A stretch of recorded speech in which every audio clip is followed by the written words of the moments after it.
প্রিয় দর্শক, আপনি যদি মাত্র ১,০০০ কোটি টাকা আয় করতে চান তবে আপনার কত বছর লাগতে পারে?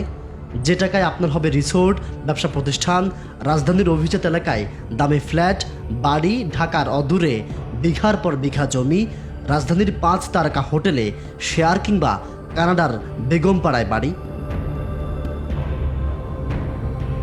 তবে জেনে অবাক হবেন যে সাবেক আইজিপি ও র্যাবের সাবেক মহাপরিচালক বেনজির আহমেদ এর চেয়ে অধিক সম্পদের পাহাড় গড়েছেন তার চাকরি জীবনেই। নুরানি চেহারার বেনজিরের আসল রূপটাই কুলুষিত।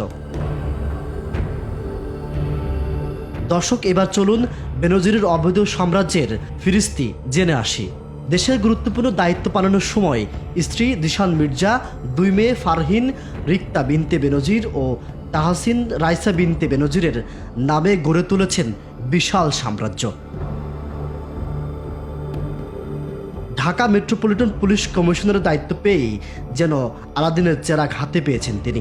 আয়ের উৎস না থাকলেও একে একে স্ত্রী ও সন্তানদের নামে উপরে বর্ণিত সম্পদের সবটাই করেছেন তিনি।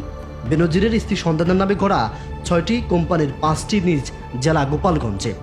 জেলা সদরের শাহাপুরের বৈরাগী টোলে অবস্থিত প্রতিষ্ঠানগুলোতে বিনিয়োগের পরিমাণ ৫০০ কোটি টাকারও বেশি। ৬০০ বিঘার জমি কিনে বানিয়েছেন Savanna eco resource and natural park.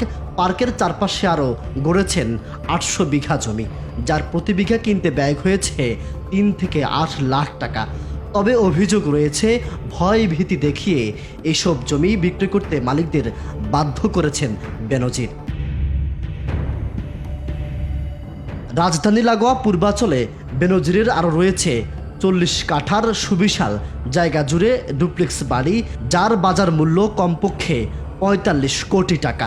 একই এলাকায় আরও রয়েছে ২২ কোটি টাকা মূল্যের ২০ বিঘা জমি। রাজধানীর মগবাজার আদ্দিন হাসপাতাল সংলগ্ন ইস্টার্ন প্রপার্টিজের একটি বহুতল ভবনে ৪,০০০ বর্গফুটের ফ্ল্যাট কিনেছেন।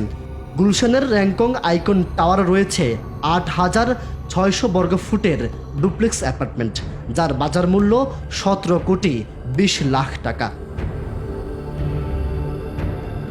প্রিয় দর্শক, ফেরেশতার মতো দেখতে সাদা চামড়ার এই বেনজির তার ৩৪ বছর ৭ মাসের দীর্ঘ চাকরি জীবনে আয় করেছেন সরকারি বেতন ভাতা বাবদ ১,৪২,৪৬,৬০০ টাকা। প্রাথমিক অনুসন্ধানে আমরা জানতে পেরেছি তার এই দীর্ঘ কর্মজীবনে কয়েক হাজার কোটি টাকা বিদেশে পাচার করেছেন। তাহলে এইবার বুঝুন, যেখানে দেশের মানুষ না খেতে পেরে নিজের সন্তান বিক্রি করে দেয়, ফুটপাতে ঘুমায়, সেখানে এই বেনজির আহমেদ লুটপাট করে হাজার কোটি টাকার মালিক হয়েছেন। দেশের খেটে খাওয়া সাধারণ মানুষের সম্পদ লুটপাট করে রাতারাতি বড়লোক বনে যাওয়া বেনজিরের উপযুক্ত বিচার এখন সময়ের দাবি।